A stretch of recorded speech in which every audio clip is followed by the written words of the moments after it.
आइए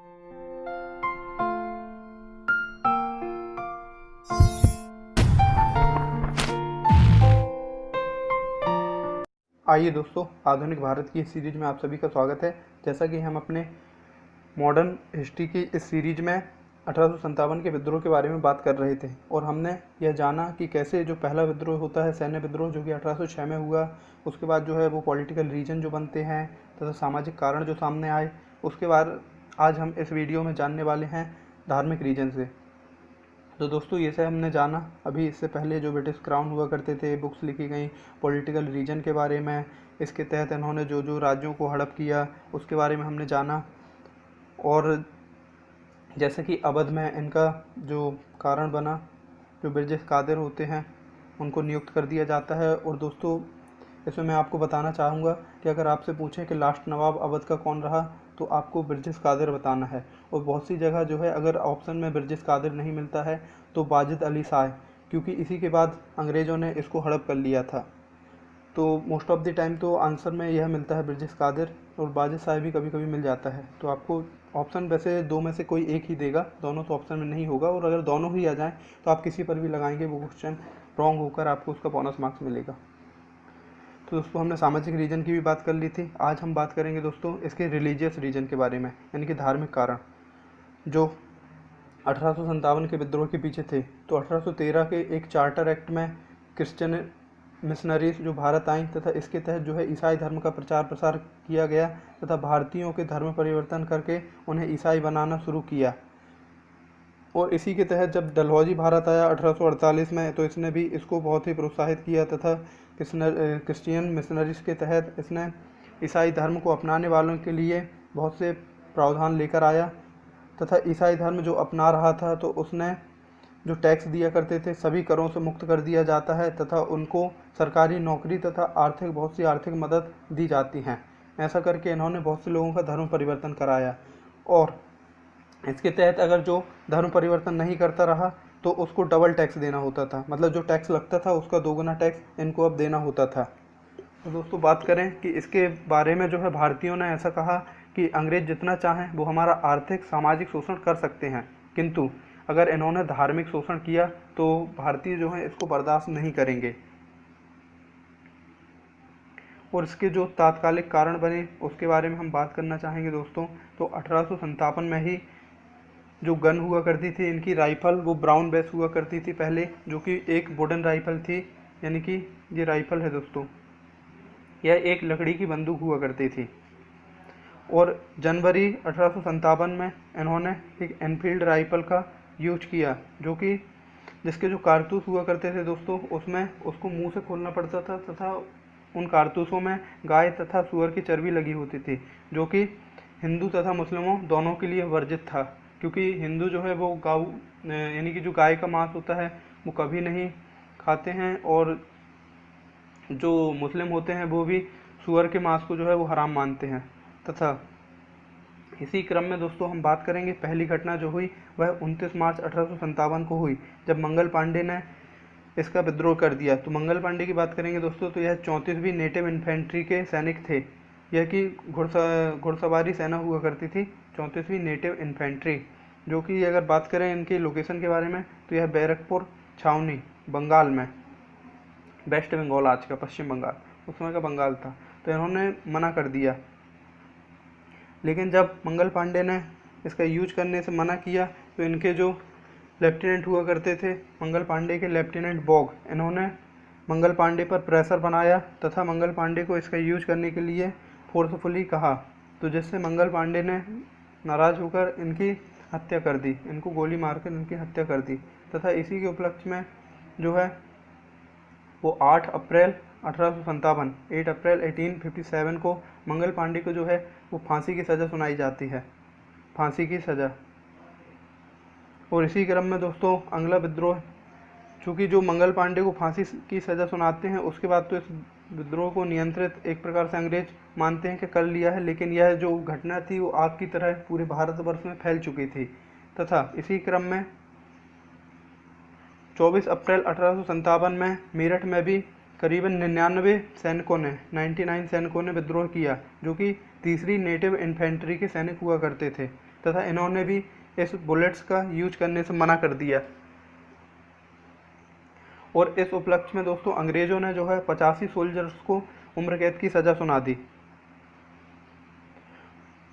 तो इसके तहत जो सैनिक हुआ करते थे उनमें विद्रोह की भावना भड़की तथा उन्होंने 10 मई को अपना जो लीडर है वो कदम सिंह को घोषित किया तथा जो 85 सैनिकों का ग्रुप था उसको इन्होंने छुड़ाया, अटैक किया इन्होंने लेफ्टिनेंट पर। वहाँ पर जो भी अधिकारी हुआ करते थे, सैन्य अधिकारी अंग्रेज के, तो उनको सभी को गोली मारी और अपने 85 सैनिकों जो कि मतलब इनको उम्र कैद की सज़ा सुनाई गई थी और कारागार में बंद थे, तो इनको सभी को आज़ाद कराया।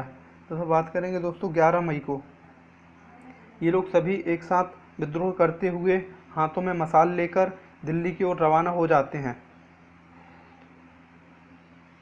तथा ये लोग दिल्ली जाकर अपना जो लीडर है इस विद्रोह का वह बहादुर शाह जफर जो कि मुगल बादशाह थे इनको घोषित करते हैं।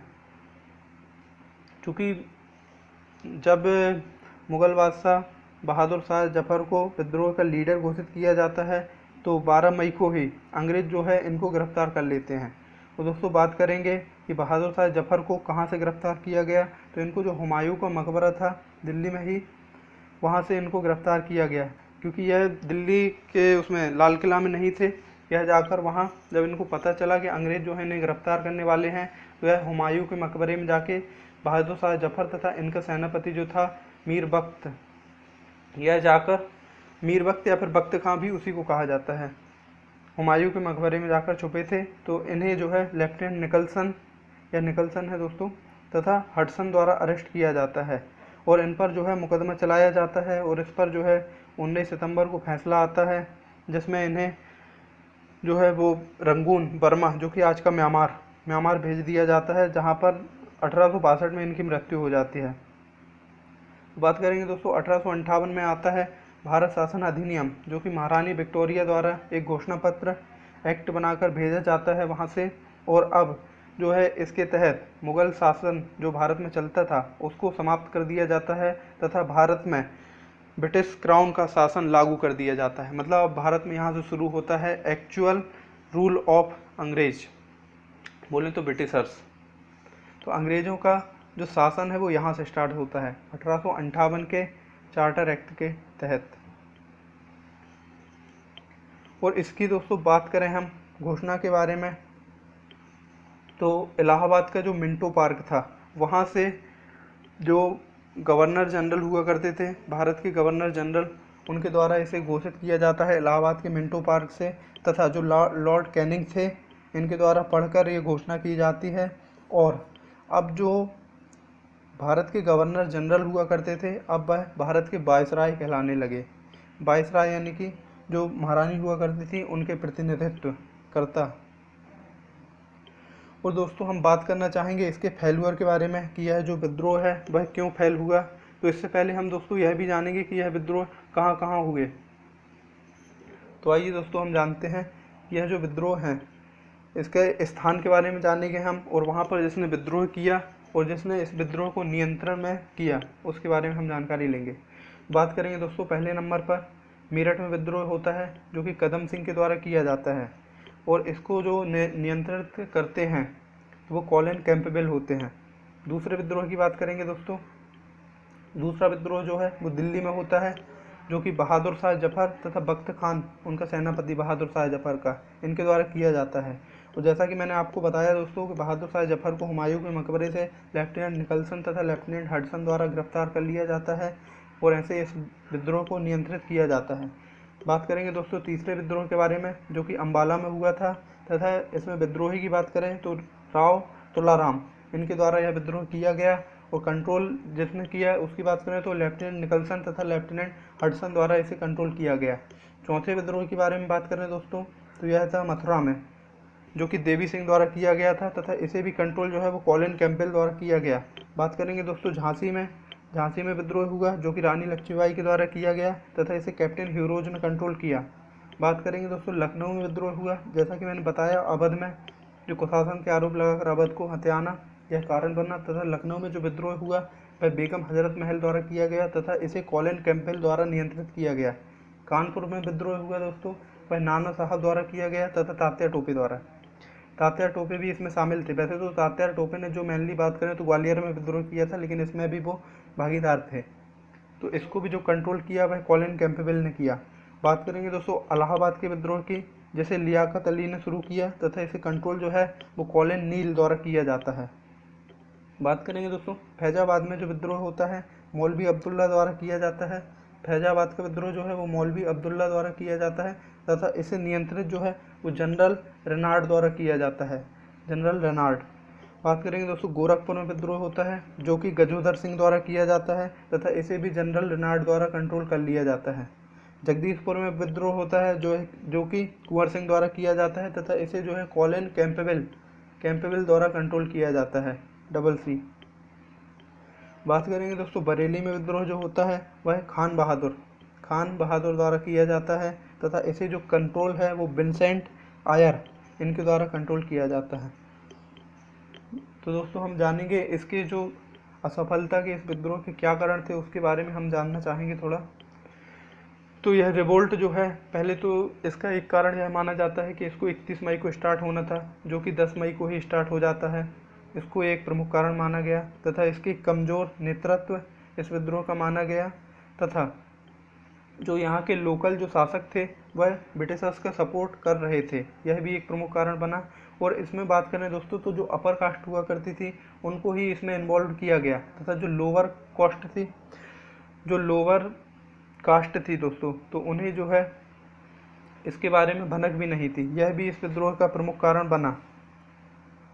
तथा दोस्तों इस विद्रोह की जो हम लास्ट इंसिडेंट की बात करें तो वह 18 अप्रैल 1858 को हुआ था, जब तात्या टोपे को फांसी दी जाती है और इस तरीके से 1857 के इस विद्रोह को समाप्त कर दिया जाता है। इसको पूर्णतः अंग्रेजों द्वारा नियंत्रित कर लिया जाता है तथा यहाँ से ये लोग सुगमता से अपना शासन चलाते हैं, जो कि इसके बाद में भारतीयों को बहुत ही संघर्ष करना पड़ता है तथा 1947 तक हमें अपनी आज़ादी के लिए संघर्ष करना पड़ता है तथा तब जाकर हमें 1947 में यह आज़ादी मिलती है। जैसा कि मैंने बताया जो गवर्नर जनरल का पद था वह अब वाइसराय का पद होने लगा था। और भी हम इस सीरीज में आगे जानेंगे दोस्तों, बने रहने के लिए धन्यवाद। हम आगे भी बात करते रहेंगे ऐसे ही। और दोस्तों लाइक शेयर एंड सब्सक्राइब करना ना भूलें, आपके लिए यह फ़ायदेमंद है और हमें भी थोड़ा मोटिवेशन मिलेगा अगर आप इसको लाइक शेयर एंड सब्सक्राइब करेंगे।